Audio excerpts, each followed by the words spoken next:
Puji nama Tuhan, selamat sore Bapak Ibu Saudara yang terkasih dalam Tuhan Yesus Kristus. Shalom.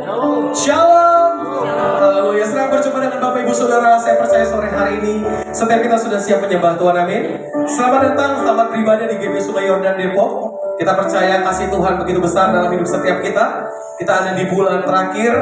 Kita tahu bahwa Allah kita turut bekerja untuk melakukan segala perkara yang ajaib dalam hidup setiap kita. Amin.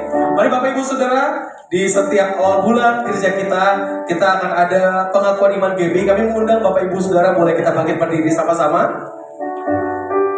Di setiap awal bulan gereja kita akan sama-sama membaca bersama-sama pengakuan iman GBI versi ringkas. Kita akan baca sama-sama hitungan ketiga, 1, 2, 3. Aku percaya bahwa Alkitab adalah firman Allah. Allah yang Esa itu Tritunggal adanya. Yesus yang lahir, mati, bangkit, naik ke surga adalah juru selamat, pengantara kita, dan raja segala raja. Manusia berdosa harus bertobat dan beriman agar diampuni, dibenarkan, dan dilahirkan baru, lalu dibaptis secara selam dan hidup suci. Bahasa roh adalah tanda awal baptisan Roh Kudus. Gereja melakukan perjamuan kudus dan meyakini kesembuhan ilahi. Tuhan Yesus akan datang kembali. Ada kebangkitan tubuh, kerajaan 1000 tahun, hukuman kekal, dan hidup kekal. Amin. Silakan duduk Bapak Ibu Saudara yang terkasih dalam Tuhan Yesus Kristus. Kita siapkan hati kita sama-sama, kita bersatu dalam doa. Bapak, kami mengucap syukur untuk kasih setia Tuhan di dalam hidup setiap kami.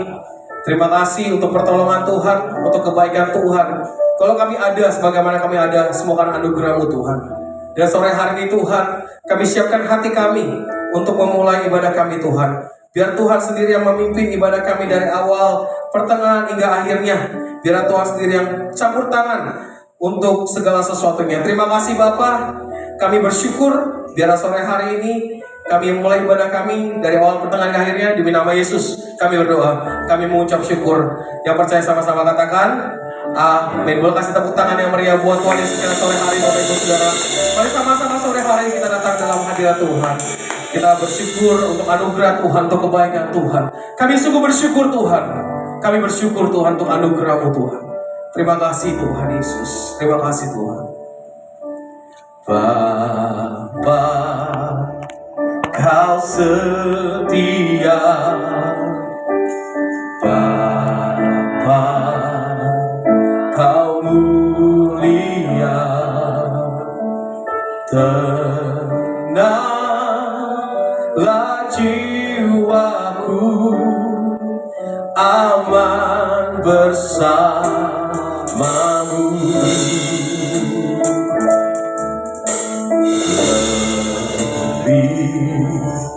Dari harta Kaulah segalanya, tenanglah jiwaku dalam hadirat-Mu. Kau tunjukkan kasih setiamu, Kau menyediakan yang ku. Katakan Kau setia Tuhan. Kau setia, Kau mulia, dulu, sekarang, dan selamanya. Kau tunjukkan kasih setiamu, Kau menyediakan yang ku perlu. Kau setia, Kau mulia, Bapa, Kau setia. Dengan ucapan syukur hadapan Tuhan sama-sama. Yang percaya akan suaramu katakan, Bapa, Kau setia. Bapa, Kau setia. Bapa, Kau mulia. Bapa,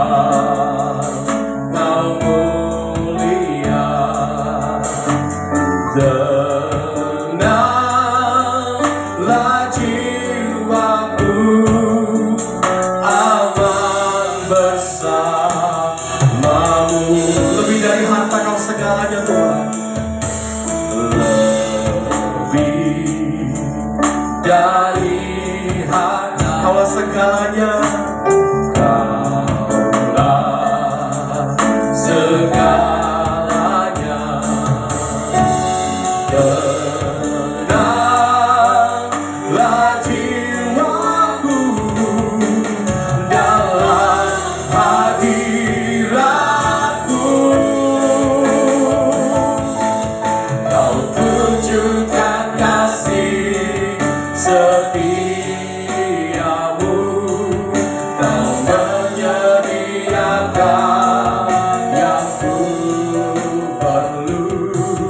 Kau setia, Kamu katakan dulu, sekarang, sampai selamanya. Dulu, sekarang, dan selamanya. Kau tunjukkan kasih setiamu, Kau menyediakan yang ku. Katakan, Kau setia Tuhan. Kau setia, Kau mulia Bapa, Kau setia. Sama-sama boleh kita pakai berdiri di hadapan Tuhan sore hari ini. Angkat tanganmu. Kau tunjukkan kasih setia. Kau menyediakan, katakan. Kau menyediakan yang ku perlu. Kau setia, Kau mulia, dulu, sekarang, dan selamanya. Masih jemaat Tuhan, sama-sama katakan, Kau tunjukkan. Kau tunjukkan kasih setiamu, Kau menyediakan yang ku perlu. Kau setia, Kau mulia Bapa, Kau setia. Kau tunjukkan kasih setia Tuhan, katakan sama-sama. Kau tunjukkan kasih setiamu, Kau menyediakan yang ku perlu. Kau setia, Kau mulia, dulu, sekarang, dan selamanya. Kau tunjukkan kasih setiamu, Kau menyediakan yang ku perlu. Kau setia, Kau setia, katakan. Kau setia, Kau setia. Kau setia, Kau mulia Bapa, Kau setia. Kami bersyukur Kau setia Tuhan, Kau ku sembah.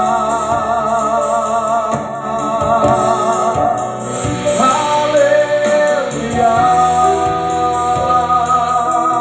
glory bagimu, ku sembahkan, ku sembahkan. Glory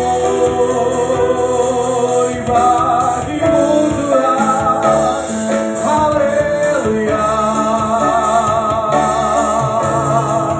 Mari kita sembah Dia sore hari ini. Angkat suaramu, tinggikan Dia, agungkan Dia. Kau ku puji, glory bagimu. Terima kasih Tuhan, terima kasih Tuhan, haleluya. Mari setiap pribadi sembah Tuhan, mari setiap pribadi sembah Tuhan. Kami sembah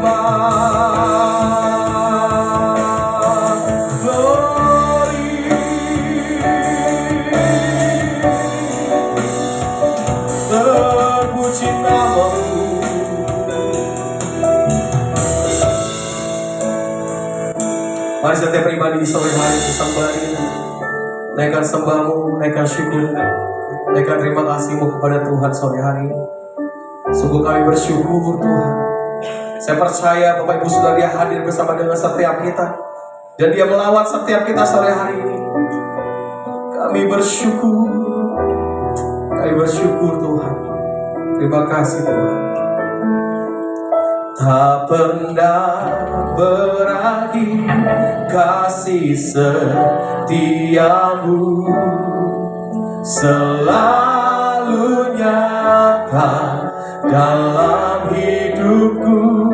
Tak pernah berhenti berharap padamu, Yesusku, Kau segala.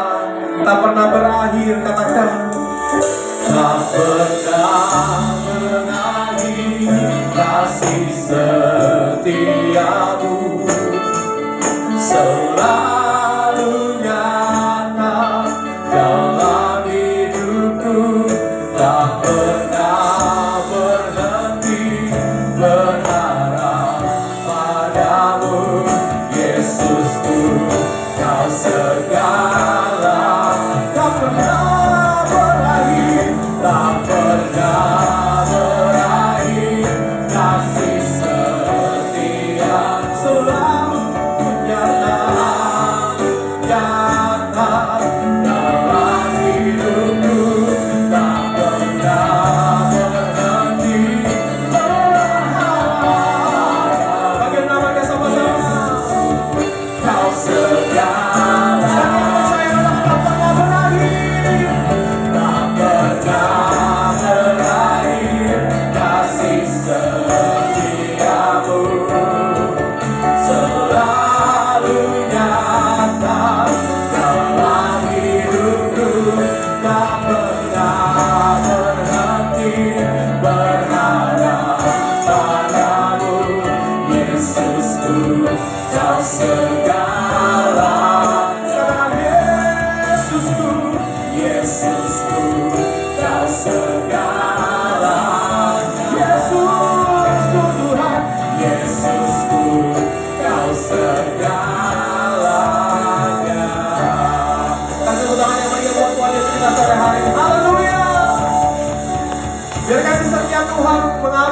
Setiap kami, dan kami buka ibadah kami tabiskan ibadah kami dari awal pertengahan akhirnya. Demi nama Yesus kami berdoa, kami mengucap syukur yang bersuka cita. Sama-sama kita katakan amin. Haleluya. Boleh kasih salam kanan kiri depan belakangmu, jumpai sekelilingmu. Katakan Yesus sungguh baik. Katakan Yesus sungguh baik. Katakan Yesus sungguh baik. Haleluya. Kita mengucap syukur sore hari menyalakan dahsyatnya yang luar biasa. Terpuji namamu Tuhan. Mari kita syukur di hadapan Tuhan sore hari ini.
you praise for all that you are.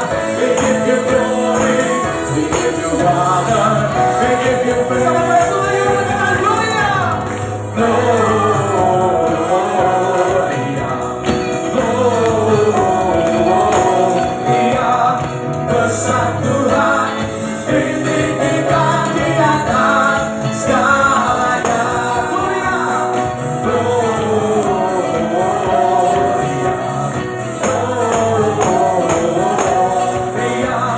besar Tuhan, ditinggikan pujinya.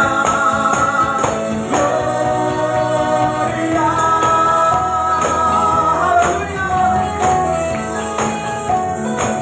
Gloria,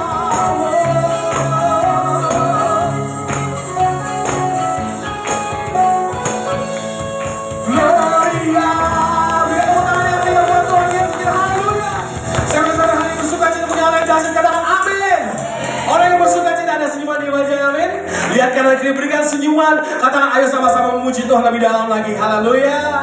Kau terbesar dan mulia,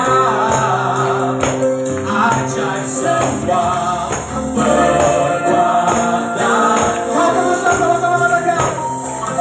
Kau terbesar dan mulia,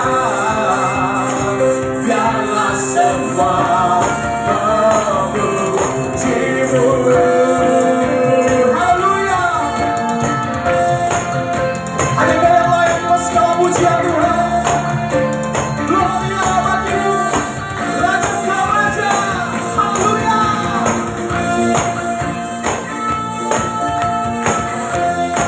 Bersama-sama kita tepuk tangan di hadapan Tuhan. Dengan sukacita sama-sama angkat suaramu. Katakan segenap hati. Segenap hati aku memuji, segenap jiwa aku bernyanyi, karena Roh-Mu ada dalamku. Tuhan, ku angkat tangan kami Tuhan. Ku angkat tanganku memuji, ku angkat suara dan bernyanyi, karena Roh-Mu ada dalamku. Tuhan, mari bernyanyi memuji, ungkapkan sukacita kita. Sama-sama yang berdaya boleh tangan di sore hari gereja Tuhan. Kau terbesar dan mulia, ajaib semua perbuatan. Kau terbesar dan mulia, biarlah semua memuji-Mu. Haleluya. Adakah yang lain Tuhan? Sama-sama yang bersama katakan segenap hatiku memuji, segenap hati aku memuji, segenap jiwa aku bernyanyi, karena Roh-Mu ada dalamku. Tuhan, ku angkat tanganku Tuhan, ku angkat tanganku memuji, ku angkat suara dan bernyanyi, karena Roh-Mu ada dalamku. Haleluya. Mari menari memuji, ungkapkan sukacita kita. Sama-sama yang puji katakan. Kau terbesar dan mulia, ajaib semua perbuatan.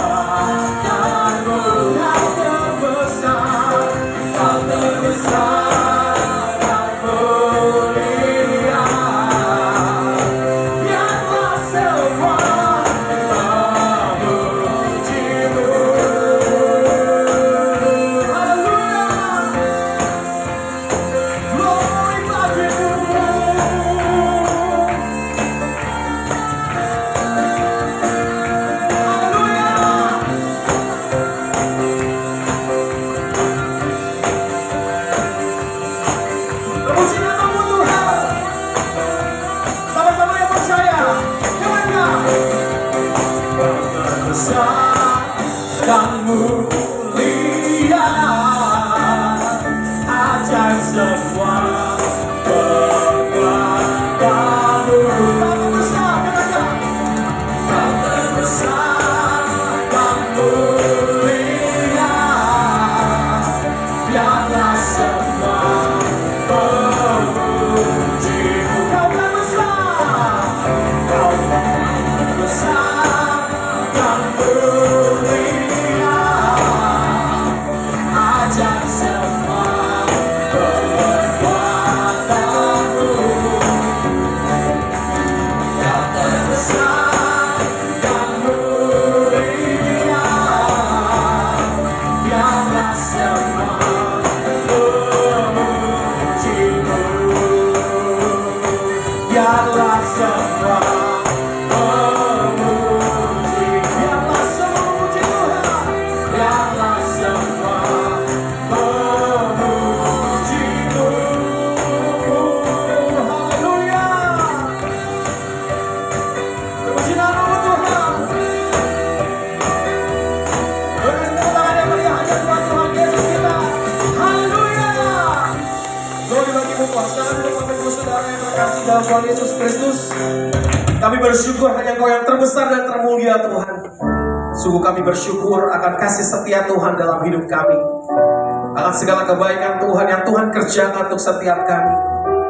Terima kasih Tuhan. Dan sore hari ini Bapa, kami berikan hati kami lebih lagi pada Tuhan. Kami disiapkan hati kami untuk dibentuk oleh Tuhan. Ajar kami Tuhan untuk boleh tunduk, untuk dengar firman Tuhan sungguh-sungguh Tuhan. Karena kami percaya Tuhan, ada satu janji, ada sesuatu yang ingin Tuhan lakukan dalam hidup kami Tuhan. Ini hati kami Tuhan, kami berikan telinga kami Tuhan, hati kami Tuhan, untuk dengar firman Tuhan. Kami membiarkan iblis untuk mencuri, kami tolak dalam nama Yesus. Dan biarlah Tuhan, hati kami Tuhan, boleh bertumbuh di dalam Tuhan. Terima kasih Tuhan, terima kasih Tuhan.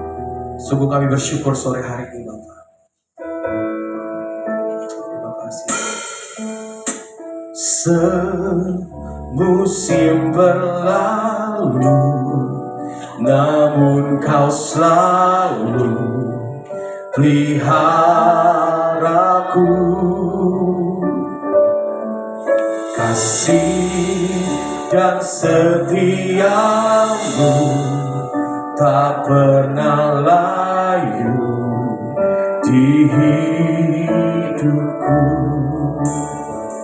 Lebih luas dari samudra kebaikan-Mu Bapa takkan habis di hidupku.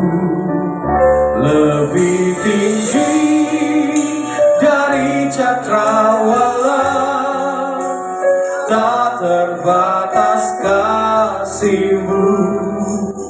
Sungguh ku bersyukur.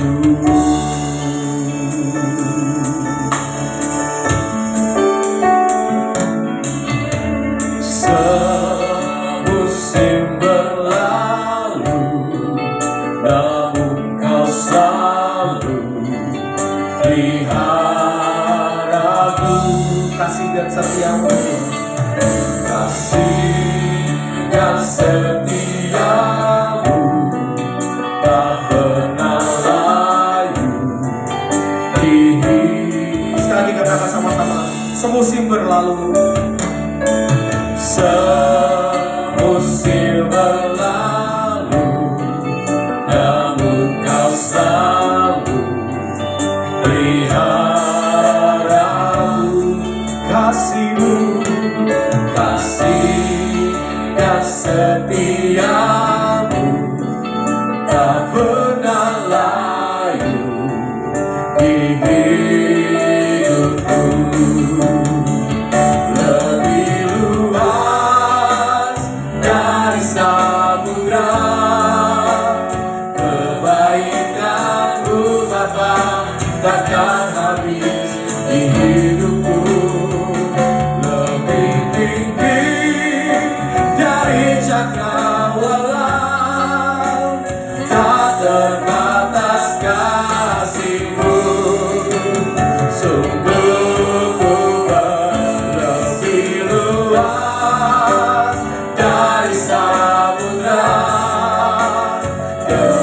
kebaikanmu Bapa takkan habis di hidupku, lebih tinggi dari cakrawala, tak terbatas kasih-Mu.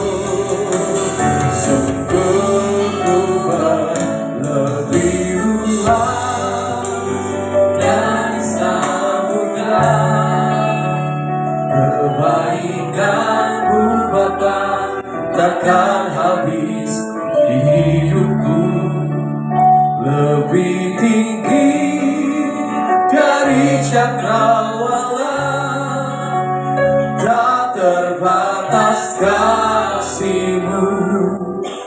Sungguh, sama-sama kembali kita bangkit berdiri katakan, lebih luas dari samudra, kebaikan-Mu Bapa takkan habis di hidupku, lebih tinggi dari cakrawala, tak terbatas kasih-Mu.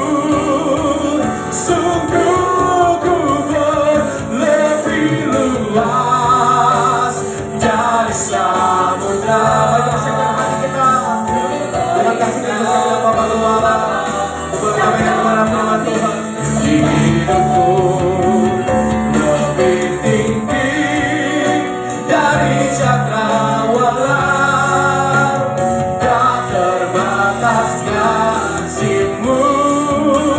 Sungguh ku berlebih luas dari samudra, kebaikan-Mu Bapa takkan habis di hidupku, dari cakrawala, tak terbatas kasih.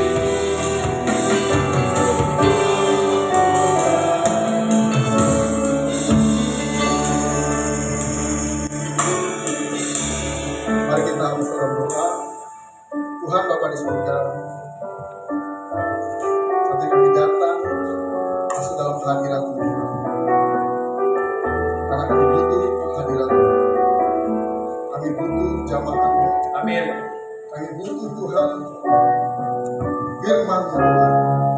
Dan saat ini kami mau duduk diam di bawah kaki-Mu, mendengarkan Engkau berbicara pada kami Tuhan. Tunjukkan Tuhan, beritahukan kepada kami akan isi hati-Mu, akan kehendak rencana-Mu dalam kehidupan kami, terutama dalam kami mengakhiri tahun ini dan akan memulai tahun depan. Kami siap diberkati oleh firman-Mu ya Tuhan. Demi nama Yesus kami berdoa dan bersyukur. Haleluya. Amin. Silakan duduk. Shalom Bapak Ibu, saudara yang terkasih. Banyak orang berkata tidak terasa kita sudah masuk dalam akhir tahun, ya, bulan Desember, dan tahun depan kita akan masuk dalam tahun yang baru. Ya, kalau nggak terasa sih sepertinya klise sekali ya. Karena kita setiap hari pasti ada pergumulan, ada kegiatan, ada hal-hal yang kita hadapi yang pasti ya terasa. Jadi kalau dikatakan nggak terasa ya itu kurang tepat. Tapi memang ketika kita memiliki kegiatan, ya, kita adalah orang-orang yang punya kegiatan, entah itu bekerja, entah itu melayani, atau apapun juga, yang tidak hanya duduk diam lalu kemudian bengong saja. Ya memang waktu itu berasa cepat. Ya, tahu-tahu sudah akhir tahun. Seperti itu. Tapi hari demi hari pasti kita lewati dengan perasaan yang ya banyak hal yang tergantung daripada pergumulan kita masing-masing. Nah, tahun ini Ya, akhir tahun lalu saya mendapatkan fokus di tahun ini adalah tahun pembaruan. Dari Yeskiel 36 ayat 26 yang berkata, kamu akan kuberikan hati yang baru dan roh yang baru di dalam batinmu. Dan aku akan menjauhkan dari tubuhmu hati yang keras dan kuberikan kepadamu hati yang taat. Rohku akan kuberikan diam di dalam batinmu dan aku akan membuat kamu hidup menurut segala ketetapanku dan tetap berpegang pada peraturan-peraturanku dan melakukannya. Dan ini saya sampaikan, saya tekankan baik itu di Roxy maupun di Depok. Itu apa? Oh, tahun 2025 adalah tahun pembaruan buat kita. Tadi saya lihat hari ini Tamborin sudah pakai tamborin yang baru ya. Setelah ya 2 bulan 3 bulan berjibaku untuk mengumpulkan dana, saya pun masih kurang, tapi Tuhan yang genapi lewat gereja. Tamborin sudah baru loh, baru fresh. Hari ini baru datang, langsung dipakai. Makanya tadi tamborin kan semangat banget ya. Pukulannya pak gitu kan. Gesekannya cing gitu kan. Juga ya peralatan kita sekalipun nggak sama sekali baru, tapi sudah mengalami pembaruan. Ya. Tapi pembaruan itu jangan hanya berbicara tentang fasilitas, tentang peralatan. Tapi Yeskiel 36 ini berbicara apa? Kamu akan kuberikan hati yang baru. Yang pertama adalah hatinya. Hati itu bicara pikiran, perasaan, kehendak. Yang kedua, rohnya yang baru dalam batinmu. Dan aku akan menjauhkan dari tubuhmu hati yang keras. Dan kuberikan kepadamu hati yang taat. Itu yang terlebih penting bagi kita. Bukan masalah pembaruan dalam ya hal-hal yang sifatnya lahiriah. Tapi lebih kepada hati, pikiran, perasaan, kehendak, roh. Dan juga Tuhan akan menjauhkan dari kita hati yang keras. Dan Tuhan berjanji, kuberikan kepadamu hati yang taat. Pertanyaannya, apakah kita sudah benar-benar memiliki hati yang baru dan roh yang baru?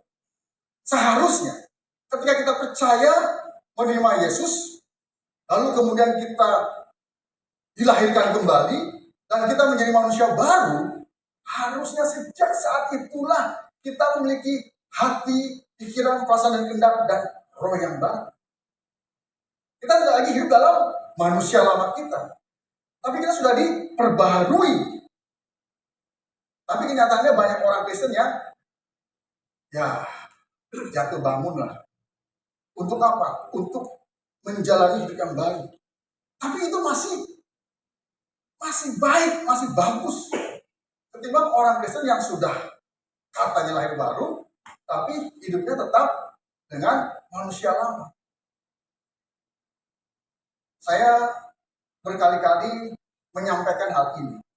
Dalam 1 Yohanes 3 ayat 9, firman Tuhan mengatakan, setiap orang yang lahir dari Allah ada benih ilahi.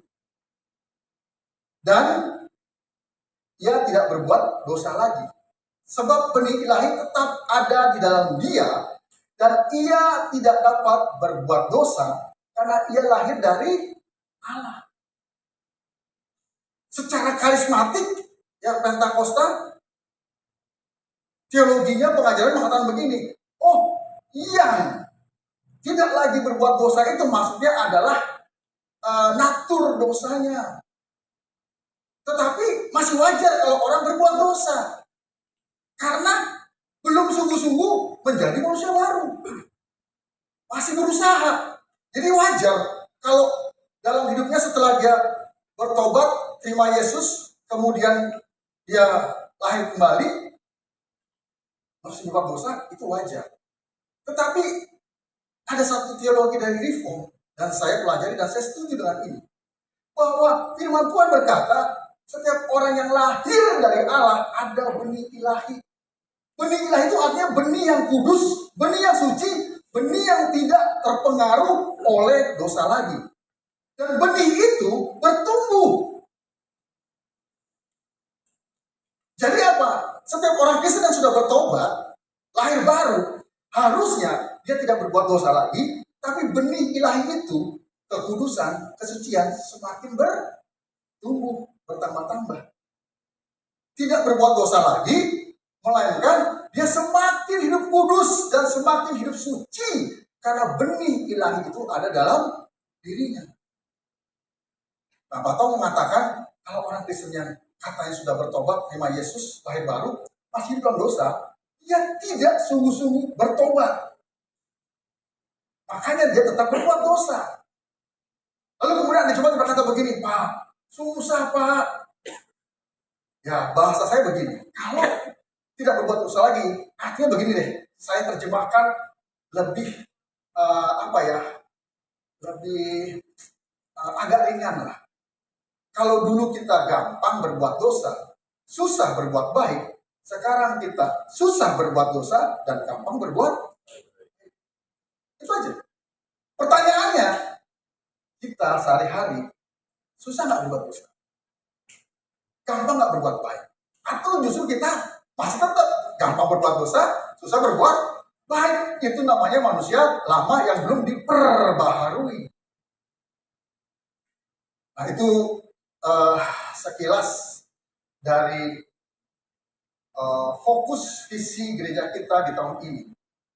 Dan masih ada, sekarang tanggal 7 ya. Berarti masih ada 24 hari lagi. Untuk apa? Untuk kita mengalami namanya pembaharuan. Di situ.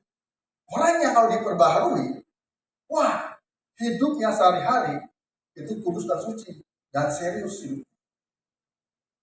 Orang yang melayani, dia sungguh-sungguh melayani. Karena dia melayani Tuhan, bukan melayani manusia.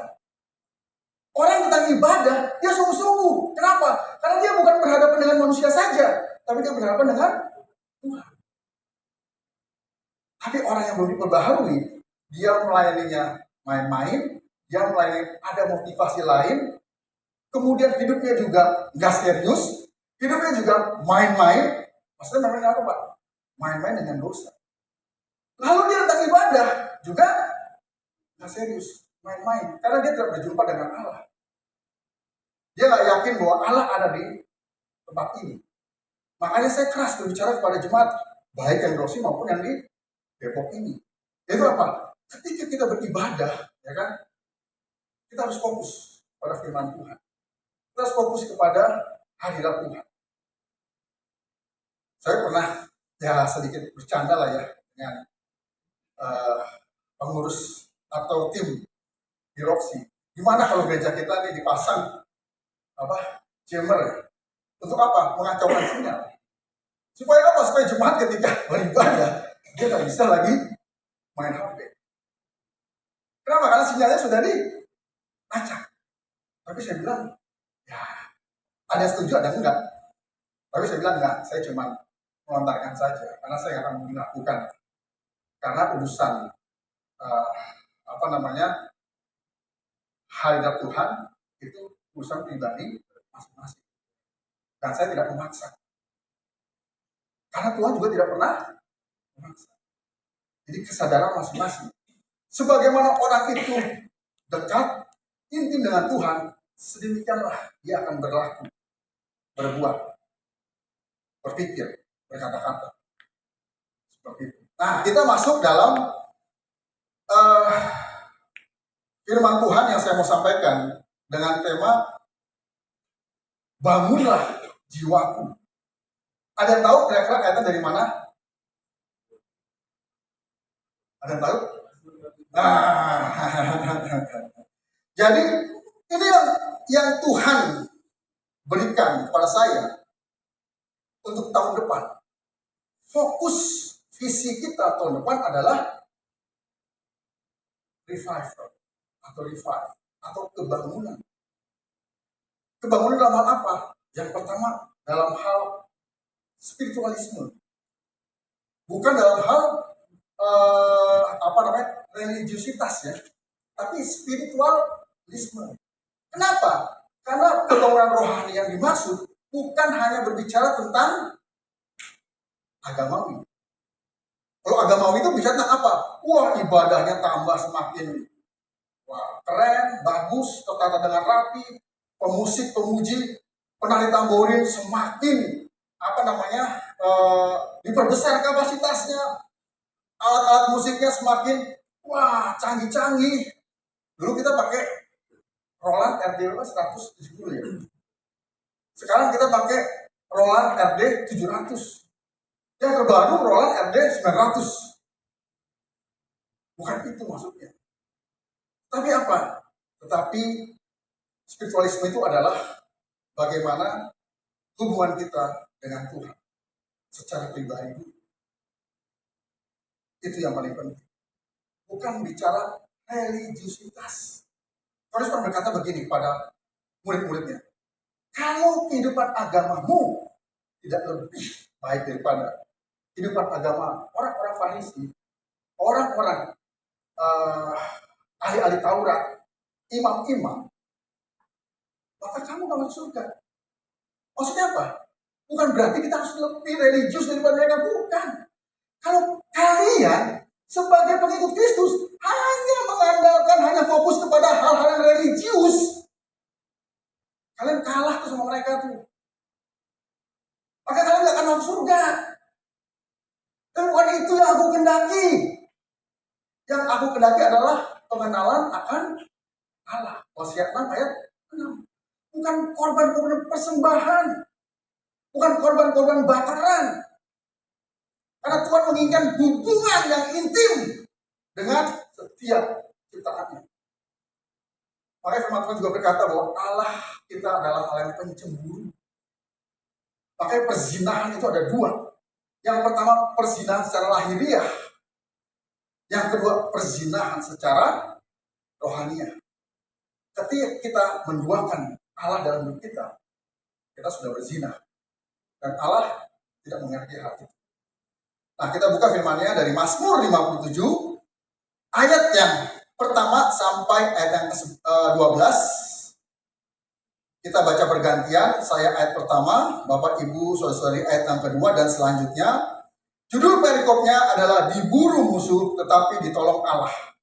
Untuk pemimpin biduan menurut lagu jangan memusnahkan, diktam dari Daud ketika ia lari daripada Saul ke dalam gua. Silakan. Kasihanlah aku Allah, kasihanlah aku, sebab kepadamu laju aku berlindung.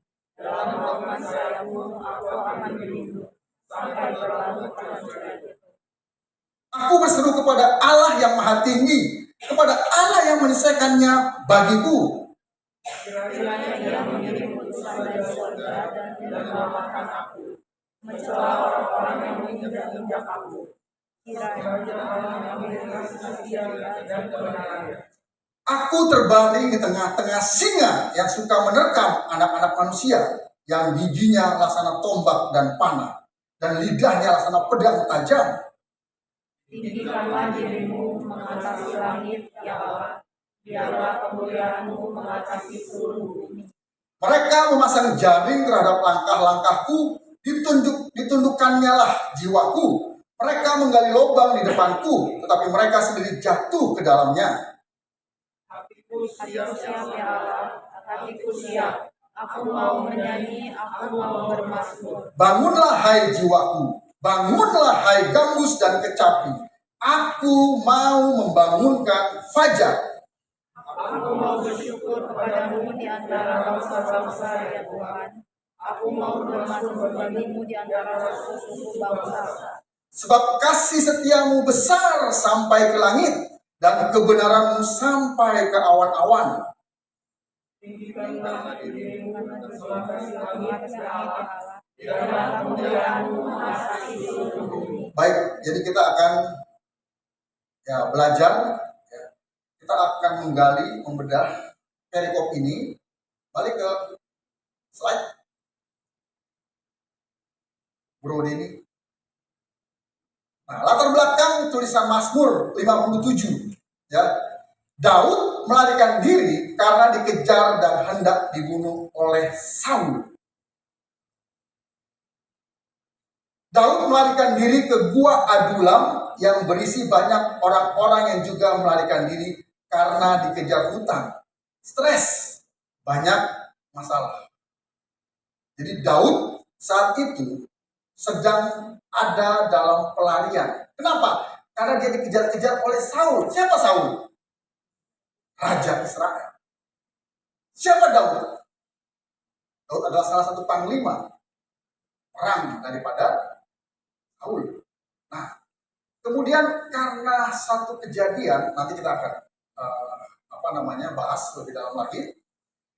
Dan sampai suatu ketika Daud lari ke sebuah gua yang namanya gua Adulam,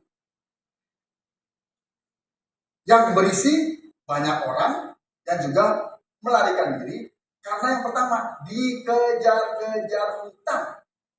Kalau sekarang dikejar-kejar DC. Apa tuh DC? Debt collector. Siapa di sini punya hutang? Siapa yang di sini kejar-kejar sama debt collector? Siapa yang di sini tagih-tagih hutang? Orang-orang ini lari, ya kan? Kemudian ada orang-orang yang stres, bahkan depresi. Kenapa? Karena punya banyak masalah. Yang berikutnya apa? Ya, orang-orang juga yang bermacam ragam masalah. Tapi begini, pada waktu itu, ya konteksnya, ketika orang yang melakukan kesalahan, ya, maka orang itu akan dihukum. Dan untuk menghindari hukuman, orang-orang ini harus lari. Kalau zaman perjanjian lama, ada yang namanya itu area atau gua atau kota atau benteng keselamatan. Yang artinya begini, orang bermasalah supaya menghindari hukuman, dia harus lari ke sebuah tempat, ya, yang memang tempat itu ya dijadikan tempat berkumpul orang bermasalah supaya dia tidak dihukum. Setelah sekian tahun, yang saya tahu yang paling pokok adalah 50 tahun. Itu tahun Yobel. Setiap tahun Yobel, 50 tahun sekali, semua hutang yang ada akan dihapuskan. Jadi orang yang punya hutang, dia kabur supaya hutangnya dihapuskan. Dia nunggu berapa tahun? 50 tahun. Kalau dia berhutang umur 50 tahun untuk nunggu supaya hutangnya dihapuskan, dia balik 100 tahun. Masih hidup nggak? Seperti itu. Tapi untuk kesalahan-kesalahan tertentu ada waktunya. Ya. Mungkin 5 tahun, 10 tahun. Setelah 5 tahun, 10 tahun atau sekian tahun berlalu, maka orang ini boleh kembali ke kotanya dan tidak lagi menerima hukuman. Karena otomatis kesalahannya gugur. Nah, di gua Adulam, disitulah berisi orang-orang yang bermasalah. Dan Daud masuk ke gua Adulam. Kenapa Daud masuk ke gua Adulam? Karena Daud punya masalah juga. Dia stres juga, dikejar-kejar sama Raja Saul untuk dibunuh. Dan kesalahannya apa? Next. Kilas balik mengapa Daud diburu oleh Saul. Yang pertama, Daud waktu itu, ya, sebelum Daud dikejar oleh Saul, Daud tidak diperhitungkan atau tidak dianggap atau bahkan dilupakan oleh ayahnya dan keluarganya. Jadi Daud adalah pribadi yang terbuang. Daud adalah pribadi yang tidak dianggap. 1 Samuel 16 ayat 10-11. Bisa buka? Ayo, jangan cepat. Kita lagi ngetes nih. Ayo. Demikianlah Isai menyuruh ke-7 anaknya lewat di depan Samuel. Tetapi Samuel berkata kepada Isai, semuanya ini tidak dipilih Tuhan. Next. Lalu Samuel berkata kepada Isai. Isai ini ayahnya Daud. Inikah anakmu semuanya? Jawabnya, masih tinggal yang bungsu, tetapi sedang mengembalakan kambing domba.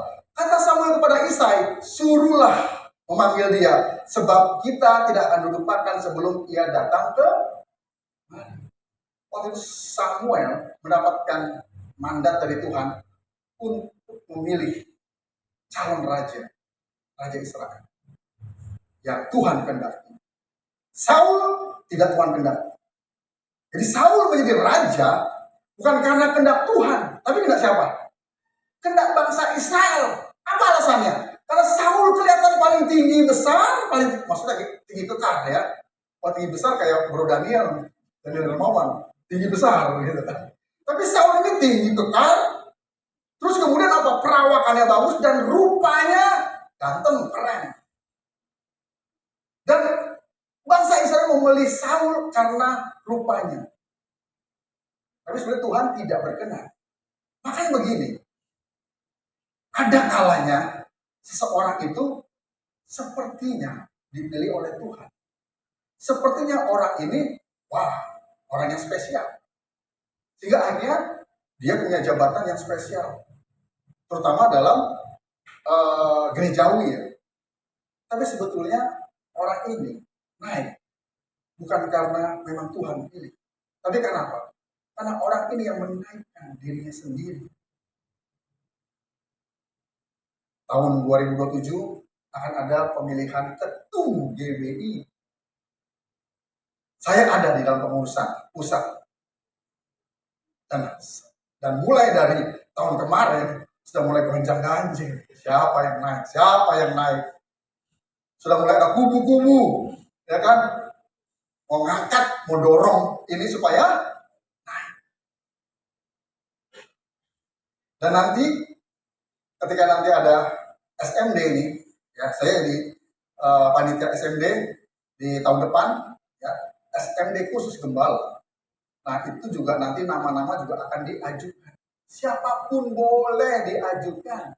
Bahkan saya sebagai gembala sudah punya hak pilih, dan hak pilih itu ada dua, hak dipilih dan hak memilih.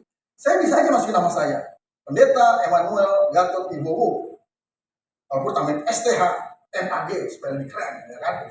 Supaya orang, wah ini boleh juga nih. Kenapa? Karena jabatan itu, titel itu ternyata penting di GBI. Gak bisa jadi ketum kalau nggak jadi dokter. Jadi saya nggak mungkin jadi ketum saat ini, karena saya belum dokter.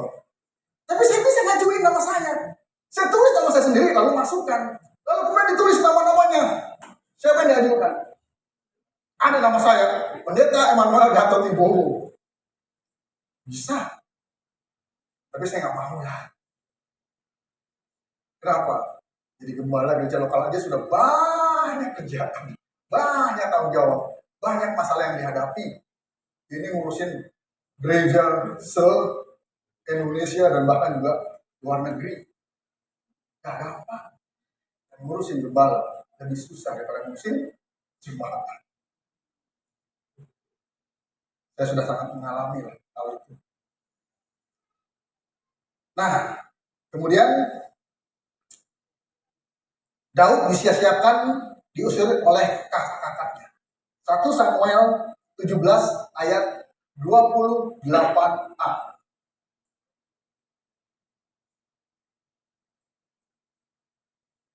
Nah, ketika Eliab, kakaknya yang tertua, kakaknya Daud maksudnya, mendengar perkataan Daud kepada orang-orang itu, bangkitlah amarah Eliab kepada Daud sambil berkata, mengapa engkau datang? Dan pada siapakah kau tinggalkan kambing domba yang 2-3 ekor itu di padang gurun? Aku kenal sifat pemberanimu dan kejahatan hatimu. Engkau datang kemari dengan maksud melihat pertempuran. Jadi justru Daud diusir oleh kakak-kakaknya karena dianggap tidak berguna. Slide berikutnya. Siapa sih Daud? Apa pekerjaan Daud? Daud, ya, masuk ke slide. Hanya sebagai seorang yang mengembalakan kambing domba milik ayahnya yang hanya 2-3 ekor. Gak tahu ya kambingnya berapa, dombanya berapa. Kambing sama domba kan beda kan. 1 Samuel 17 ayat 28b tadi, ya kan? Kakaknya bilang, gimana kalau titipkan, kau taruh nih kambing domba yang 2-3 ekor itu. Bayangin. Jadi Daud hanya dijadikan penggembala yang hanya dikasih tanggung jawab cuma 2-3 ekor kambing domba. Artinya apa? Ini jabatan yang main-main. Ini pekerjaan yang main-main. Kenapa? Karena Daud tidak diinginkan di keluarganya. Next. Daud mengembalakan di padang belantara yang sangat berbahaya. Sehingga Daud harus berhadapan dengan singa dan beruang. 1 Samuel 17 ayat 36 sampai 37. Kita sedang belajar latar belakang Daud. Daud seorang nabi, Daud seorang raja, Daud seorang yang pribadi yang luar biasa, tapi Daud juga manusia biasa. Baik singa maupun beruang telah dihajar oleh hambamu ini. Dan orang Filistin yang tidak bersunat itu, ia akan sama seperti salah satu daripada binatang itu. Karena ia telah mencemooh barisan daripada Allah yang hidup. Ketika Daud berhadapan dengan Goliat, Daud berbicara. Bayangin, singa maupun beruang telah dihajar oleh hambamu ini. Artinya apa? Ketika Daud sedang mengembalakan kambing domba yang 2-3 ekor milik bapaknya itu, Daud berhadapan dengan bahaya yang begitu besar. Daud umur sekitar 10-12 tahun mengembalakan kambing domba yang 2-3 ekor itu, lalu mesti berhadapan dengan singa dan beruang. Ini bukan perumpamaan. Ini kejadian nyata. Sejarah mencatat demikian. Karena padang belantara tempat Daud mengembalakan itu ada singa dan ada beruangnya. Dan Daud menghadapi hal itu. Pertanyaannya, bapaknya tahu nggak sih hal itu? Bapaknya tahu nggak bahwa padang belantara itu ada singa dan beruang yang bukan saja bisa membunuh kambing dan domba yang 2-3 ekor, tapi juga bisa membunuh anak. Bapak mana yang membiarkan anaknya ada dalam bahaya? Dan lihat, saya melihat kelicikan daripada Ishak. Apa? Dia cuma menempatkan 2-3 ekor kambing domba. Yang artinya apa? Ya sudahlah, kalau 2-3 ekor kambing domba ini makan beruang dan singa, kan nggak rugi banyak kan? Karena Ishak orang kaya zaman. Artinya apa? Daud benar-benar tidak diinginkan oleh orang tuanya, yaitu Ishak, bapaknya. Bapak mana yang menaruh anaknya dalam bahaya? Bapak mana yang menginginkan kematian? Denny sudah besar, 23 tahun. Hampir dewasa penuh. 21 tahun kan dewasa. 24 tahun kan dewasa penuh. Tapi saya masih jagain dia. Kalau pulang malam saya masih WA, Den, buruan pulang. Den, gimana? Dan saya bilang, Den, kalau kamu pulang jam 11 ke atas, jangan bawa motor, tapi bawa mobil. Kalau kamu pulang di atas jam 12, kamu bawa pesawat atau helikopter. Supaya apa? Supaya aman. Bahkan saya pesan, amit-amit. Den, kalau seandainya kamu dibegal, kasih aja motornya. Kalau perlu kasih duit kamu juga sekalian. Dan kamu aman. Motor tidak sebanding dengan keselamatan ini. Maka saya kasih motor Supra X. Gak apa-apa. Tapi bukan berarti kalau saya kasih motor PCX dan pertahankan gitu kan. Apapun yang terjadi, saya motornya gitu kan. Enggak. Kenapa saya kasih motor Denny? Yang pertama, saya kasih Yamaha Vega saya. Yang kedua, saya kasih Revo, ya kan? Yang ketiga saya beliin Supra X. Kenapa? Karena waktu dia baru belajar motor. Dan bener, berapa kali jatuh sampai tangannya patah. Saya bilang, kamu naik Supra X aja jatuh sampai tangan patah. Gimana kamu naik motor gede? apalagi Fora, anak saya. Kalau sore, saya pulang sampai rumah jam 4, jam 5. Fora kan mau main basket, mau main sepeda. Saya nggak pernah biarin Fora.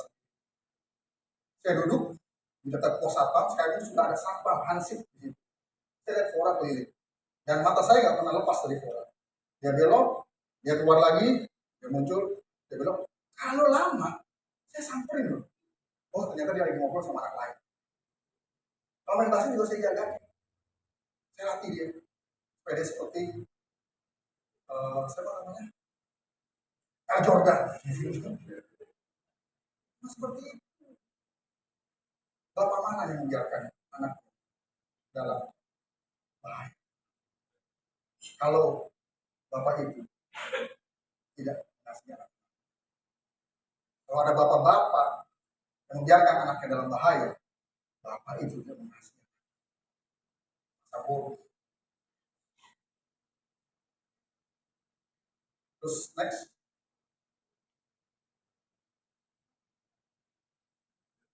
Nah, kenapa sih Daud diperlakukan demikian oleh Isai bapaknya? Saya mencari dari beberapa sumber dan saya menemukan bahwa disinyalir atau diduga, tapi dibuat kuat. Kenapa? Karena ada fakta-fakta yang mendukung. Daud adalah anak haram. Daud adalah anak hasil cinta satu malam. Daud anak haram dari Isai dengan perempuan yang tidak baik-baik. Karena dalam Midrash dan Talmud Rabbini, Midrash dan Talmud ini adalah kitab-kitab yang ditulis oleh para rabi Israel. Memang ada beberapa kisah yang menyinggung kemungkinan atau sejarah yang menunjukkan status Daud memang bukan anak sah oleh saudara-saudaranya.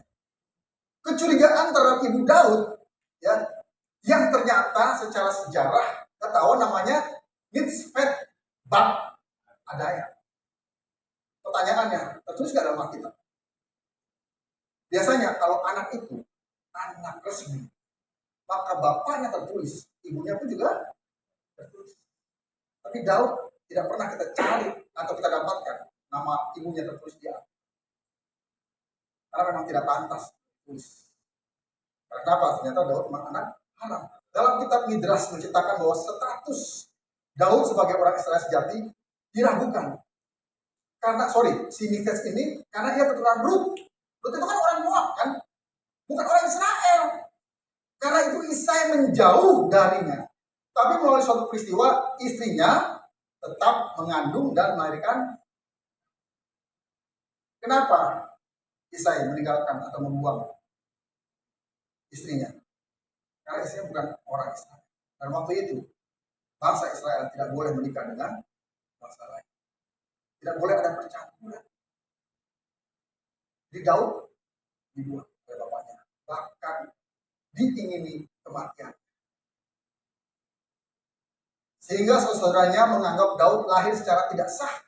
Bahkan menyamakan seperti anak masmer atau anak haram menurut hukum Taurat. Makanya kakaknya marah ketika Daud datang tuh. Pergi. Ngapain kamu di sini? Kamu gak banyak. Bahkan ketika Saul ingin mengurapi siapa dari anak-anak Isai yang akan terpilih, Isai hanya menunjukkan 7 anaknya. Dan Daud dibiarkan. Tapi Tuhan bicara kepada Samuel bahwa masih ada 1 anak yang tidak ditujukan. Dan Samuel bilang apa? Panggil anak itu. Sebelum anak itu datang, kita nggak makan. Nggak makan itu ada 2 artinya. 1, kelaparan. Yang kedua, tugas belum selesai. Next. Karena dianggap tidak sah, Daud sering disingkirkan. Misalnya ia dibiarkan mengembalakan domba sendirian di padang gurun, agar kalau terjadi sesuatu tidak akan merugikan keluarga. Hal ini dijadikan penjelasan mengapa ketika Samuel mencari anak-anak Isai, dalam 1 Samuel 16, Daud tidak langsung dipanggil. Beberapa rabi menafsirkan ayat-ayat seperti ini. Aku telah menjadi orang asing bagi saudara-saudaraku, orang luar bagi anak-anak ibuku. Mazmur 69 ayat 9. Itu Daud yang menuliskan. Aku telah menjadi orang asing bagi saudaraku dan orang luar bagi anak-anak ibuku. Daud juga menuliskan begini, dalam kesalahan, dalam dosa aku diperanakan. Dalam dosa aku dikandung ibuku. Mazmur 51 ayat. Daud mengerti siapa dirinya, siapa statusnya. Dua ayat ini meyakinkan bahwa memang benar Daud anak haram. Dia diinginkan oleh bapaknya, dia diinginkan oleh kakak-kakaknya. Itulah masa lalu Daud. Daud terbunuh. Next. Nah, kemudian terjadi satu peristiwa di mana Tuhan mengizinkan untuk Daud muncul supaya bangsa Israel, terutama keluarganya, terbuka pikiran. 1 Samuel 17 ayat 40 sampai 51 kita nggak usah baca. Peristiwa ini ketika Daud mengalahkan Goliat. Karena sudah tidak ada lagi bangsa Israel yang berani maju ketika ditantang oleh Daud duel 1 lawan 1. Oleh Goliat duel 1 lawan 1. Pada Goliat tingginya 3 meter. Lembingnya aja beratnya itu berapa puluh kilo. Saul sendiri takut. Nah, memang Saul itu bukan orang yang terpilih. Next. Tapi Daud maju mengalahkan Goliat lewat apa? Umban. Umban itu begini ya. Kena pas di dahinya sendiri Goliat masuk. Ya Goliat jatuh dan mati. Satu bangsa Israel gak ada yang berani menghadapi Daud seorang diri. Karena Saul tinggi bekal. Tapi Daud yang umur sekitar 12 tahun, kemerah-merahan karena masih teens. Siapa di sana teens? Oh, lagi acara di sana. Tadi saya jaga di sana tuh, di gereja sebelah. Gereja sebelah lagi ada Natal anak-anak. Saya jagain, jangan sampai orang tuanya duduk di sana ngedekong gitu kan. Enakan di sana soalnya gitu kan, lebih adem ya kan, acaranya lebih enak, lebih santai, dapat makanan, dapat permen, dapat kue-kue, dapat hadiah. Orang tuh bilang, aduh waktu saya kecil nggak begini. Saya bilang, Bu, sana Bu, sana Pak. Nah, karena Daud mengalahkan Goliat, Daud dijadikan panglima perang oleh Saul. 1 Samuel 18 ayat 5 dan 13. Kita lewat. Next. Setelah Daud mengalahkan Goliat, barulah Daud terangkat derajat hidup. Saul marah pada Daud karena iri hati ketika pulang perang. Daud mendapatkan pujian yang lebih besar daripada Saul. Jadi karena Daud diangkat menjadi panglima perang, lalu Daud punya pasukan, lalu Daud pergi berperang dengan pasukannya, Saul juga pergi berperang dengan pasukannya, panglima perang yang juga berperang dengan pasukannya. Dari semua pasukan, Daud yang paling banyak mengalahkan musuh. Dan ketika mereka sama-sama pulang, lalu rakyat Israel menyambut mereka sebagai pahlawan. Itu ibu-ibu nyanyi. Tapi nyanyi nyakitin hati Saul, makanya hati-hati ibu. Jangan suka ngasih pujian berlebihan kepada orang lain, nanti suamimu marah. Giliran suami orang, laki orang atau laki-laki lain dipuji-puji, giliran suami sendiri, lo mah boleh tahu kartu lo. Pujilah suami ibu-ibu lebih daripada laki-laki lain. Tapi kalau buat saya sih, gak usah puji-puji lagi laki-laki lain. Puji aja suaminya. Bagaimana keadaan suamimu? Itulah suamimu. Nah, ibu berkata begini. Saul mengalahkan, gimana adanya? Coba, bro dari nyanyi ini. Saul mengalahkan beribu-ribu musuh. Tetapi Daud mengalahkan berlaksa-laksa. Satu laksa itu 10.000. Tapi laksa sekarang semangkuk berapa harganya? Satu laksa 10.000. Artinya apa?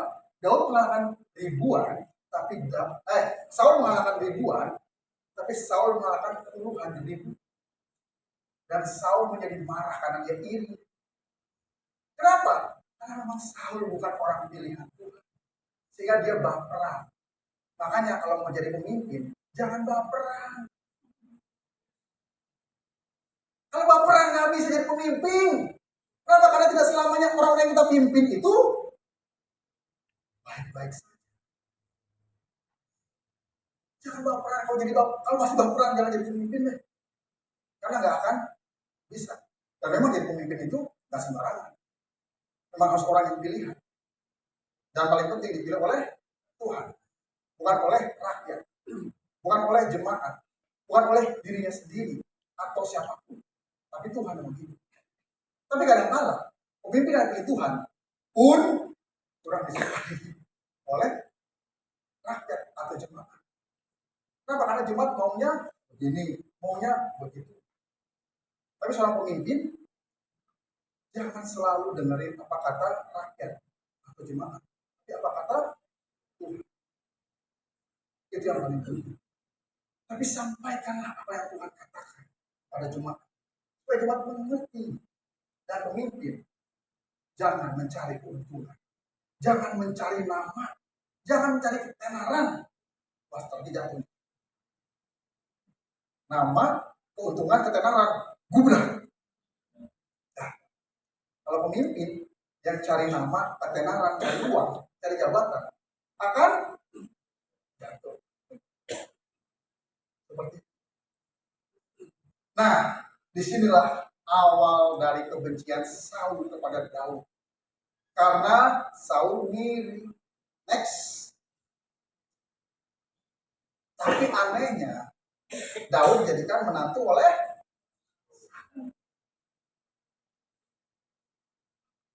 dibenci, tapi diinginkan. Kenapa?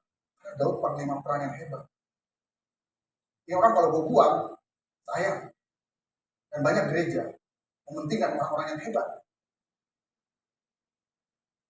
Sekali orang yang hebat itu kadang-kala juga ya nggak punya komitmen atau strategi. Orang hebat dia harus adalah orang yang pertama-tama taat. Sehingga kehebatannya tidak membuat dirinya menjadi jahat. Tapi Saul menjadikan Daud sebagai menantu. Kenapa?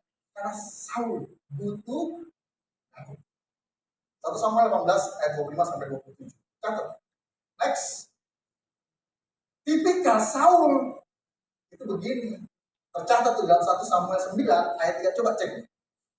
Ya. Siapa sih Saul itu? 1 Samuel 9 ayat 3 sampai 5. Kis ayah Saul itu kehilangan keledai-keledai betinanya. Sebab itu ia berkatalah Kis kepada Saul anaknya, ambillah salah seorang bujang, bersiaplah dan pergilah mencari keledai-keledai itu. Next. Lalu mereka berjalan melalui pegunungan Efraim. Juga mereka berjalan melalui tanah Salisa. Bukan Solisa ya. Tapi tidak menemuinya. Kemudian mereka berjalan melalui tanah Sahalim. Tetapi keledai itu tidak ada. Kemudian mereka berjalan melalui tanah Benyamin. Tapi tidak menemuinya. Next. Ketika mereka sampai ke tanah Zuf, berkatalah Saul kepada bujang yang bersama dengan dia, mari kita pulang. Nanti ayahku tidak lagi memikirkan keledai itu, tetapi khawatir menaik kita. Next.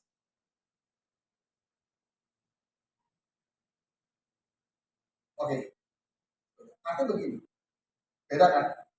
Ketika Daud diberi tanggung jawab 2-3 ekor kambing domba, dia jaga 2 ekor kambing domba. Dia hadapi ada singa, ada beruang, dia hajar. Bayangin, anak umur 12 tahun melawan singa dan melawan beruang. Saya lihat di sebuah sumber, singa di padang gurun itu beratnya rata-rata 200 kilo. Dan beruang di padang gurun itu kira-kira beratnya 400 kilo. Berapa sih berat anak 12 tahun? Singa dan beruang itu berkali-kali lipat beratnya. Singa beruang punya cakar yang tajam dan gigi yang tajam. Daud punya apa? Tapi Daud berani melawan. Kenapa? Karena Daud setiap hari bergaul dengan Allah. Tapi Saul lihat, disuruh cari keledai bapaknya, ditemenin sama bujangnya, pasti dikasih ongkos, ya kan? Untuk makan, minum, Tapi nggak ketemu-temu. Lalu Saul bilang apa? Udahlah kita pulang aja lah. Nanti bapak gua nggak khawatir lagi tentang keledainya, tapi tentang gua. Ini anak mama bener kan? Anak papa bener kan? Nah inilah tipikal Saul. Makanya Saul baperan. Karena Saul anak manja. Makanya Tuhan tidak memilih Saul. Next. Slide. Balik ke slide. Next. Nah, kita masuk di dalam firman Tuhan.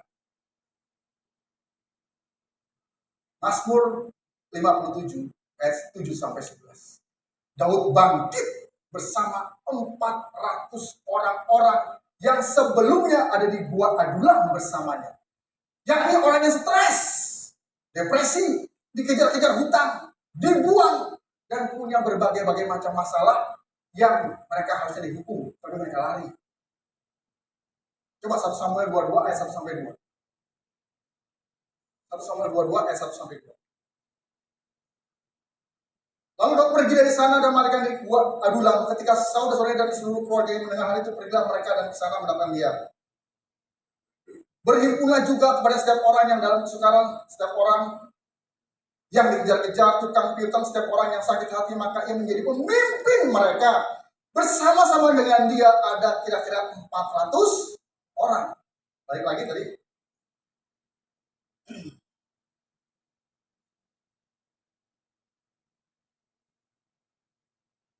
Ini kisah yang sangat menarik. 2 Samuel 8 ayat 1 sampai 18. 2 Samuel 8 ayat 1 sampai 18. Nah, jadi setelah Daud memimpin 400 orang yang stres bermasalah di Adulam, lalu 400 orang ini menjadi apa? Sesudah itu Daud memukul kalah orang Filistin dan menundukkan mereka. Lalu Daud mengambil kendali pemerintahan atas ibu kota dari tangan orang Filistin. Next. Next. Next.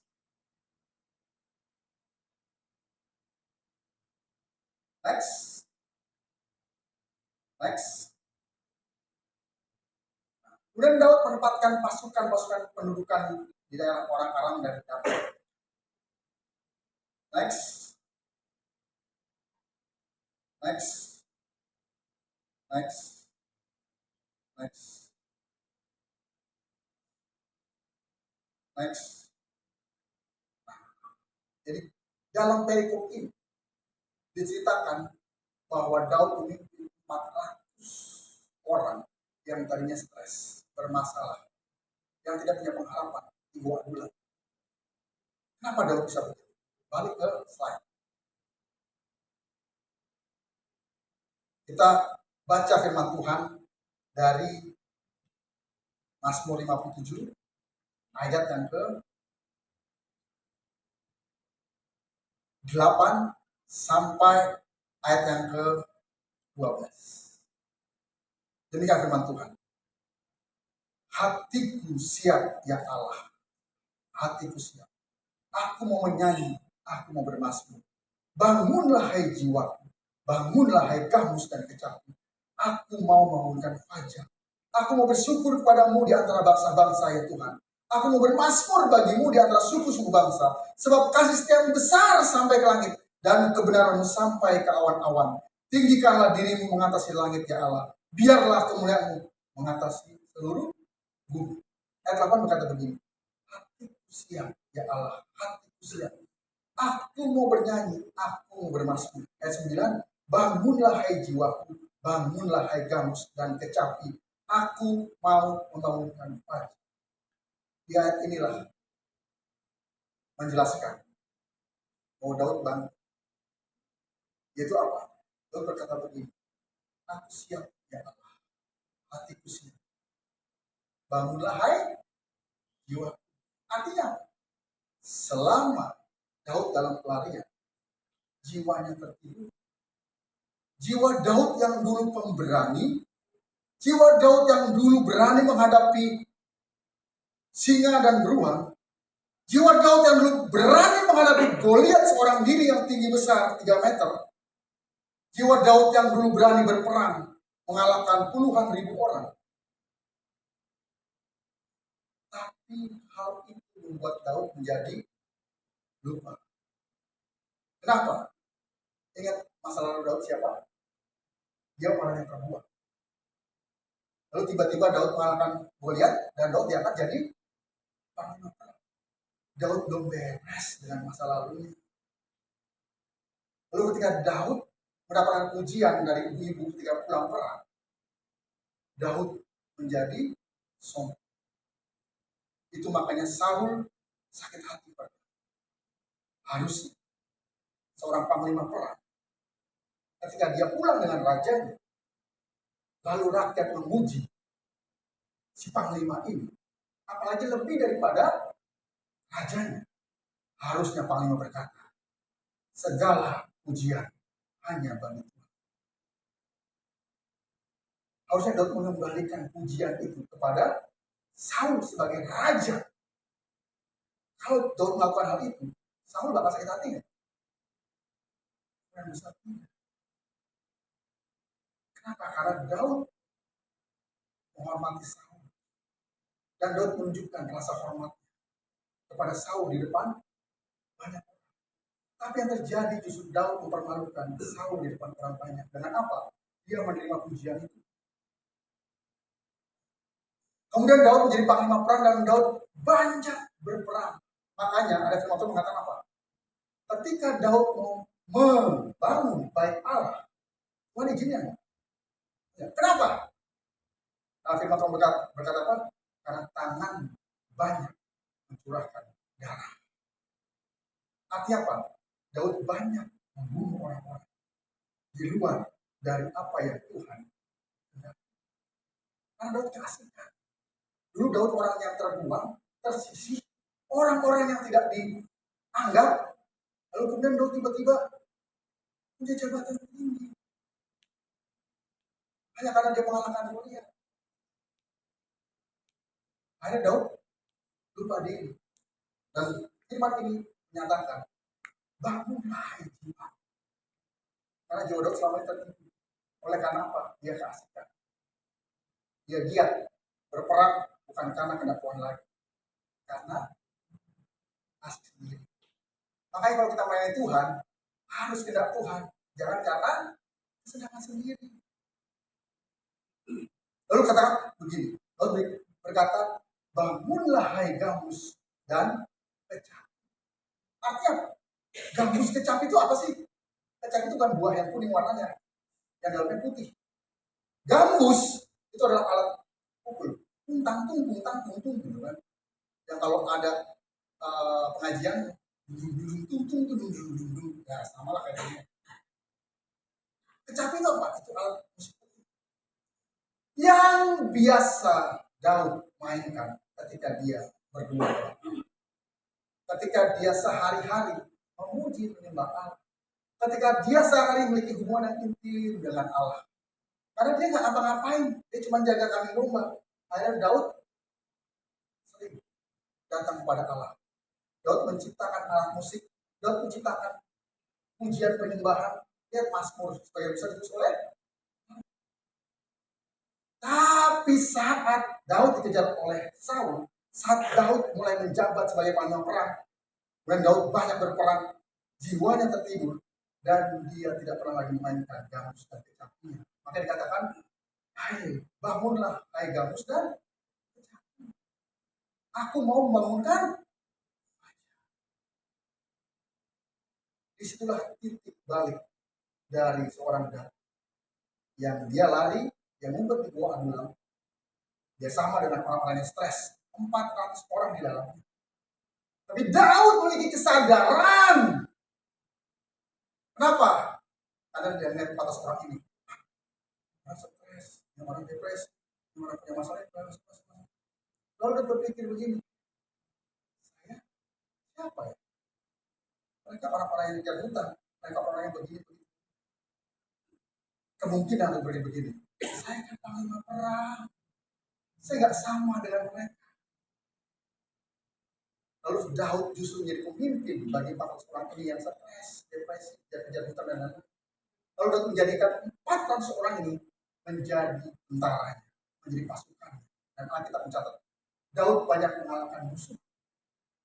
Bukan Daud berontak kepada Saul, tapi Daud mengalahkan musuh-musuh Israel dengan 400 orang yang tadinya stres.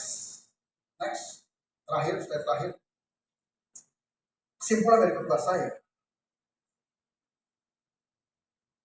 untuk kita mengalami yang namanya kebangunan, baik rohani, karakter. Yang pertama adalah kita harus menyadari status kita.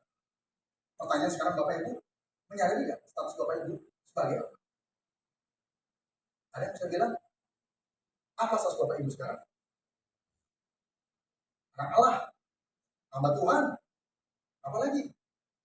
Ahli waris kerajaan, apalagi? Murid Yesus, apalagi? Sadar nggak kita? Siapa status kita saat ini? Kalau kita nggak sadar, kita akan tertidur. Tapi kalau kita sadar, kita akan punya mindset yang bagus untuk apa? Untuk kita mau sungguh-sungguh Tuhan. Yang kedua, kita harus kembali memiliki hubungan yang intim dengan Tuhan. Itu yang sangat penting. Masalah terjadi kemarin saya membahas tentang burnout di Roxy. Dan saya menemukan burnout itu kan artinya padam. Kenapa orang mengalami burnout? Kenapa orang padam apinya? Kenapa? Saya katakan, karena minyaknya habis. Kenapa minyaknya habis? Karena nggak diisi lagi. Kenapa nggak diisi? Karena tidak punya sumber. Kenapa nggak punya sumber? Karena jauh dari sumbernya. Artinya apa? Tidak lagi memiliki hubungan intim dengan Allah. Kalau orang yang hubungan intim dengan Allah, dia tidak akan pernah mengalami burnout. Amin. Dia harus tetap bersemangat apapun yang terjadi. Next, yang ketiga. Kita harus keluar dari zona nyaman atau tempat persimpangan kita. Kita seringkali hari masalah, lalu kita lari dari masalah. Lalu kita menemukan tempat yang nyaman. Untuk apa? Untuk kita menjauhi masalah kita. Akhirnya masalah tidak berhenti-henti. Masalah tidak pernah selesai. Tapi kita hanya sembunyi. Akhirnya kita melupakan masalah kita. Seolah-olah kita nggak bermasalah. Padahal penuh dengan masalah ini. Tapi kita lari dari masalah. Sembunyi. Nah, oleh karena itu kita harus keluar dari zona nyaman. Hadapi masalah itu. Bersama Tuhan, setiap masalah pasti akan bisa kita selesaikan. Next, yang keempat. Kita harus menjadi pengaruh bagi banyak orang. Ketika kita sudah sadar, lalu kita mengalami revival, kebangunan, jiwa, pikiran perasaan kita, roh kita, maka kita harus menjadi apa? Pengaruh bagi orang banyak. Supaya apa? Supaya orang sekitar kita juga mereka mengalami yang namanya kebangunan, baik rohani, ya, pikiran, perasaan, kehendak, dan juga karakter, dan dalam seluruh hidupnya. Sehingga dia dalam pekerjaannya baik, sehingga dia dalam pelayanannya baik, sehingga dia dalam keluarganya baik, sehingga dia dalam seluruh aspek hidupnya menjadi baik. Yang terakhir, yang kelima, kita harus selalu rendah hati.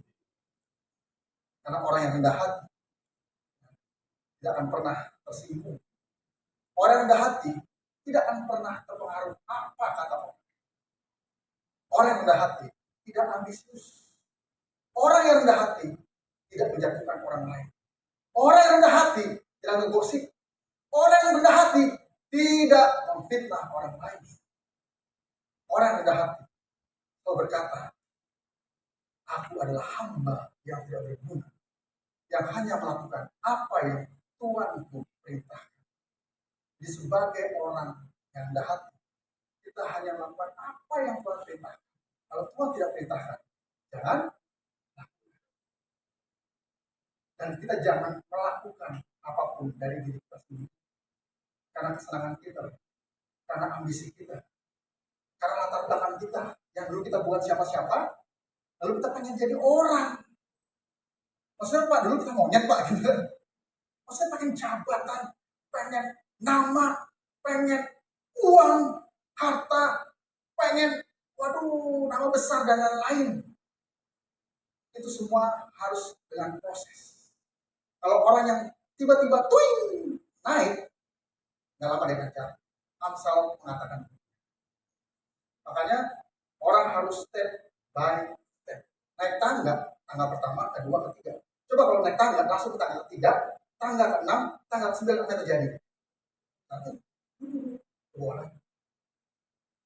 Makanya nikmati proses yang dari Tuhan. Maka kita akan mengalami progres yang dari Tuhan.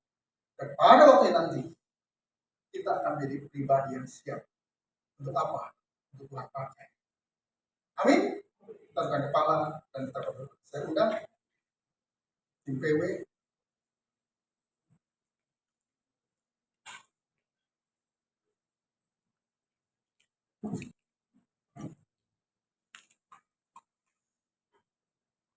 Mari kita berdoa. Tuhan Bapa di surga, kami bersyukur untuk firman, untuk pengajaran sudah kami dengar. Sekalipun sepertinya keras dan terlalu dalam untuk kami cerna, tetapi kami percaya Roh Kudus-Mu yang ada dalam diri kami, dalam hidup kami, akan memberikan kesanggupan untuk kami dapat mencerna firman, sehingga kami dapat memperoleh sari-sarinya yang membuat tubuh kami, Tuhan, terutama tubuh rohani kami, bertumbuh semakin kuat, semakin layak berkenan kepada Engkau. Dan kami semakin hidup dalam kesucian, dalam kekudusan.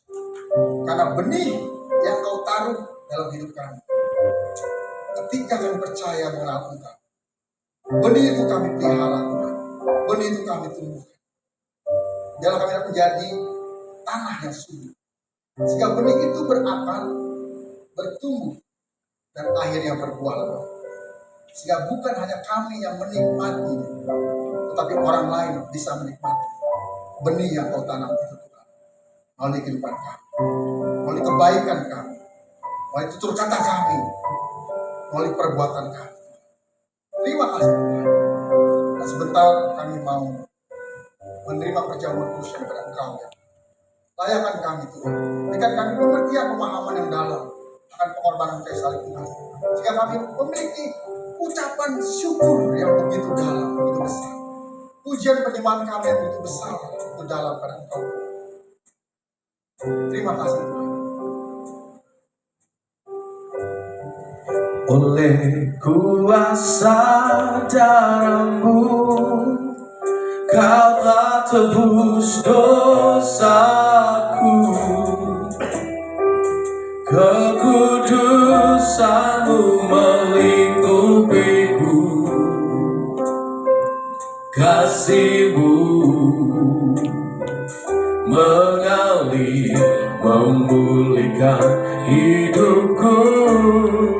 Sungguh besar anugerah-Mu, Kau selamatkan hidup. Bersama-sama kita bangkit berdiri sore hari Bapak Ibu Saudara. Ku menjadi ciptaan yang baru oleh kuasa. Ya, sekali lagi sama-sama katakan oleh kuasa darah-Mu.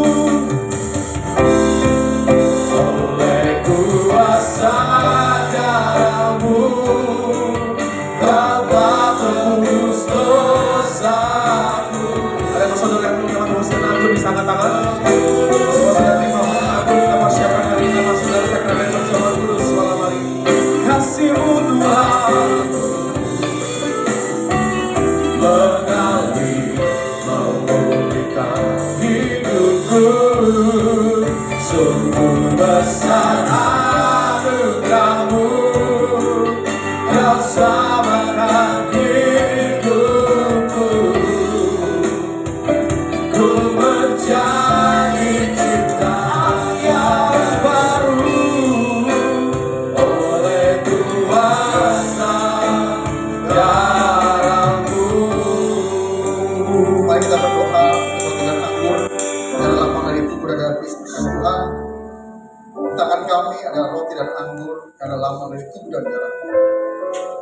Sebentar lagi Tuhan kami akan memakan dan minum.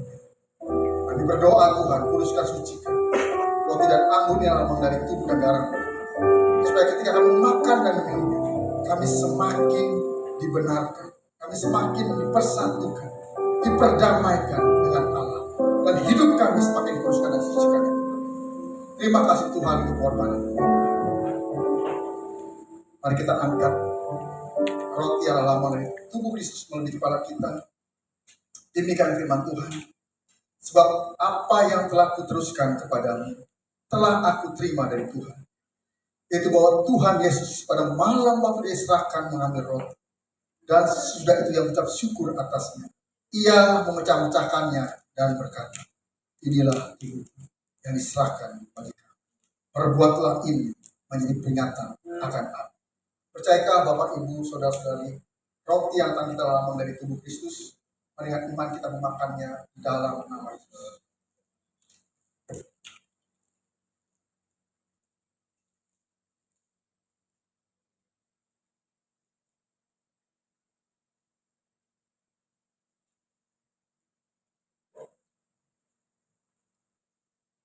Mari kita mengangkat anggur yang lambang dari darah Kristus untuk kepala kita.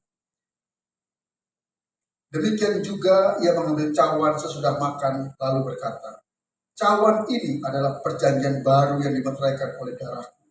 Perbuatlah ini setiap kali kamu minumnya menjadi peringatan akan aku.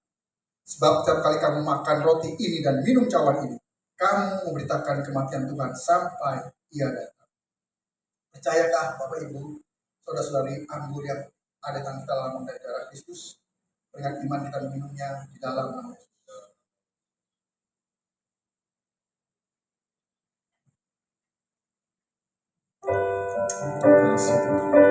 Mari kita bersyukur kepada Tuhan oleh karena kasih-Nya yang begitu besar kepada kita. Terima kasih Tuhan. Kami bersyukur.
Kasih-Mu yang sudah memberikan pengharapan pada kami.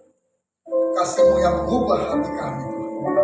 Kasih-Mu yang mendamaikan kami dengan diri kami sendiri, dengan Engkau dan dengan sesama. Kasih-Mu Tuhan yang menyelamatkan kami. Mereka mau terus hidup dalam kasih-Mu. Terima kasih Tuhan. Demi nama saya berdoa. Haleluya. Amin. Terima kasih Yesusku, terima kasih Yesusku, puji syukur hanya bagi Tuhanku. Terima kasih Yesusku, terima kasih Yesusku, puji syukur hanya bagi Tuhanku. Puji syukur hanya bagi Tuhanku. Puji syukur hanya bagi Tuhanku. Silakan duduk Bapak Ibu Saudara yang terkasih dalam Tuhan Yesus Kristus. Kita telah diberkati oleh firman Tuhan dan juga telah menyatu dengan sakramen perjamuan kudus. Saat ini kita memberikan yang terbaik, ucapan syukur, persembahan. Mari kita bersatu dalam doa. Bapa, kami bersyukur untuk kasih setia Tuhan. Dan sebagai bentuk kami mengucap syukur, kami membawa persembahan. Tuhan telah memberkati setiap kami, dan biarlah persembahan ini Tuhan bisa dipergunakan bagi hormat kemuliaan nama-Mu Tuhan. Terpujilah nama-Mu Tuhan. Demi nama Yesus kami berdoa, kami mengucap syukur. Haleluya. Amin. Pada yang bertugas persembahan, kami persilakan.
Puji nama Tuhan. Bapak Ibu Saudara, adakah Bapak Ibu Saudara yang baru pertama kali hadir di tempat ini? Boleh angkat tangan mungkin? Boleh lihat kanan kiri ada yang baru pertama kali hadir? Oh, haleluya. Mari sama-sama kita percaya bahwa kita bawa jiwa-jiwa. Amin, Saudara. Amin. Jangan lupa Bapak Ibu Saudara, 2 minggu lagi tanggal 21 Desember kita akan sama-sama merayakan Natal bertempat di GB Sungai Yordan Roxy Mas, Bapak Ibu Saudara. Siapa di tempat ini yang mau diberkati boleh angkat tanganmu sama-sama. Wah, haleluya.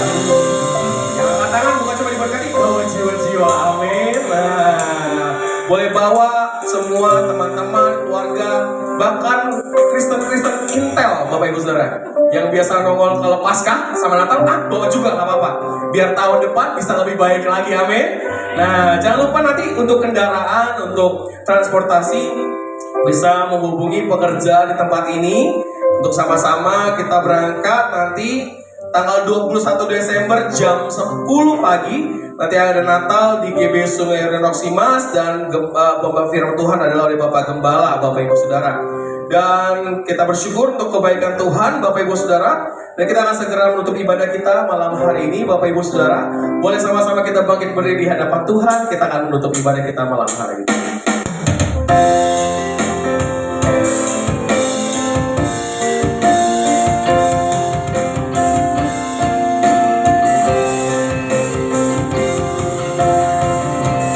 Kerajaanmu datanglah,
Tuhan kita, mari kita berdoa. Bapa kami yang ada di surga, dikuduskanlah namamu, datanglah kerajaan-Mu, jadilah kehendak-Mu di bumi seperti di surga. Berikanlah kami pada hari ini makanan kami yang secukupnya, dan ampunilah kami akan kesalahan kami, seperti kami juga mengampuni orang yang bersalah kepada kami.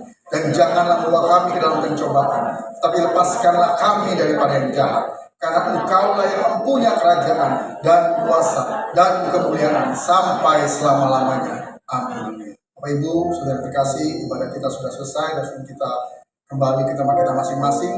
Mari kita arahkan hati dan tangan kita untuk terima berkat Tuhan pada saat ini.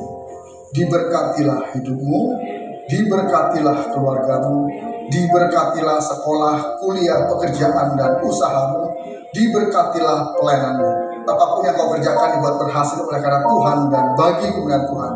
Anugerah yang melimpah dari Bapa di surga, kasih setia dari Tuhan kita Yesus Kristus, serta persekutuan yang manis, pertolongan, penghiburan, kekuatan, serta pimpinan dari Allah Roh Kudus, kiranya menyertai kita hari ini sampai Tuhan Yesus datang untuk kedua kalinya. Terimalah berkat ini dan menjadilah berkat dimanapun kita berada. Saya percaya dan terima berkat. Sama-sama kita katakan amin. Tuhan Yesus berkati. Selamat sore, selamat hari. Tuhan yang besar, Dia telah berjanji dan sanggup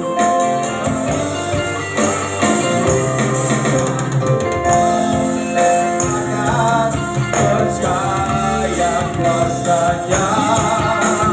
Ku terima sekarang kemenangan-Nya. Ku terima sekarang, ku terima sekarang kemenangan-Nya. Ku terima sekarang, ku terima sekarang kemenangan-Nya.